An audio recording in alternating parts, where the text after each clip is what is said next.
దేవుని పరిశుద్ధ నామమునకు మహిమ కలుగును గాక. దేవుడిచ్చిన మరో తరుణాన్ని బట్టి దేవునికి వందనాలు.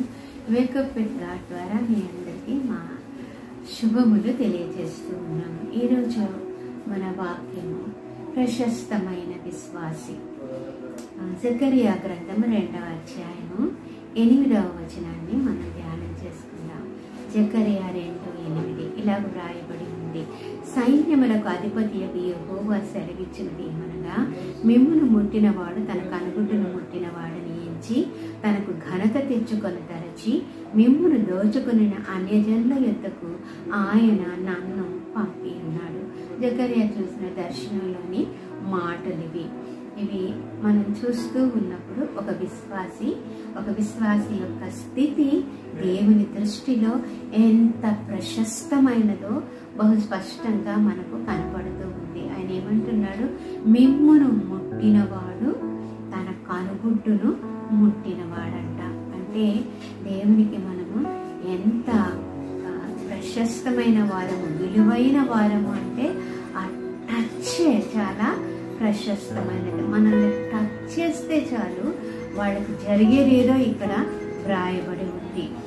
ఆయన మిమ్మును ముట్టినవాడు తన కనుగుడ్డును ముట్టినవాడంట. దేవుని కనుగుడ్డును ముట్టడం అంటే అది సామాన్యమైనటువంటి విషయం కాదు. మరి ఆయన కనుగుడ్డును ముట్టితే ఆ ఉగ్రత రగులుకుంటే జరిగేటటువంటి సంఘటనలు మనం ఊహించుకోగలం. మరి అంత ప్రశస్తత దేవుడు నీకు నాకు విశ్వాసులుగా ఇవ్వడాన్ని ఈ వచనం మరొకసారి బయలుపరుస్తూ ఉంది. దేవునికి స్తుతి చెల్లిద్దాం. ఆయన కనుగుడ్డు ఎంత ప్రశస్తమైనదో మనము అంత ప్రశస్తమైన వారు. మనల్ని టచ్ చేసిన వాళ్ళని ఆయన స్పేర్ చెయ్యడు అనేది ఈ వాక్యంలో మనం చూస్తూ ఉన్నాం. రెండవ విషయానికి వస్తే, మరి ఆయన అంటున్నాడు, మిమ్మును దోచుకొనిన అన్యజనుల యొద్దకు ఆయన నన్ను పంపి ఉన్నాడు. ఒకవేళ నిన్ను దోచుకునే పరిస్థితులు ఏర్పడితే గమనించు, గుర్తించు. ఆ అన్యజనులను ఆయనే ఎలా చేశాడంట నీ దగ్గరకు రావడానికి. అయితే నిన్ను ప్రొటెక్ట్ చేసేది, నిన్ను పైకెత్తేది, నిన్ను కాపాడేది, నీ పక్షాన్ని యుద్ధం చేసేది ఆయనే. ఆ పనులన్నీ చేయడానికి ఆ దూతను ఆయన పంపించినట్లుగా ఇక్కడ మనకు ఈ వాక్యంలో బయలుపరచబడి ఉంది.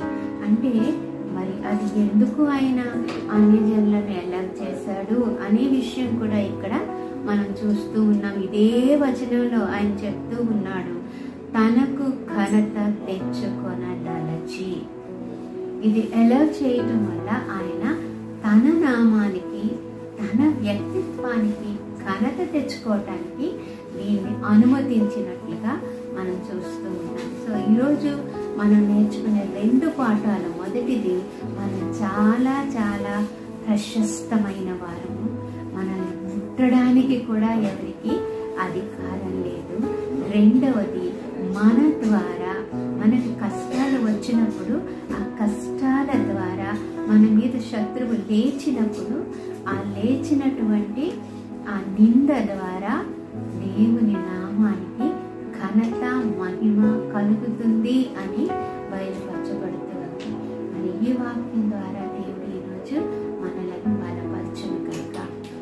పరిశుద్ధుడైన మా పరలోకపు ప్రియ తండ్రి, నీ కనుగుడ్డంత విలువ నాయన ప్రభా విశ్వాసులమైన మాకు ఇచ్చినందుకు నీకు వందనాలు ప్రభా. మమ్మల్ని ముట్టినవాడు ప్రభా, నీ కనుగుడ్డును ముట్టినవాడన్నావు ప్రభా.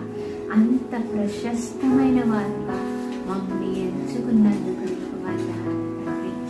మమ్మల్ని దోచుకోవడానికి అన్యజనులు మా మీద లేస్తే ప్రభా, మమ్మల్ని కాపాడటానికి నీ దేవదూతను పంపే భద్రత నీవు మాకు దయచేసినందుకు వందనాలు.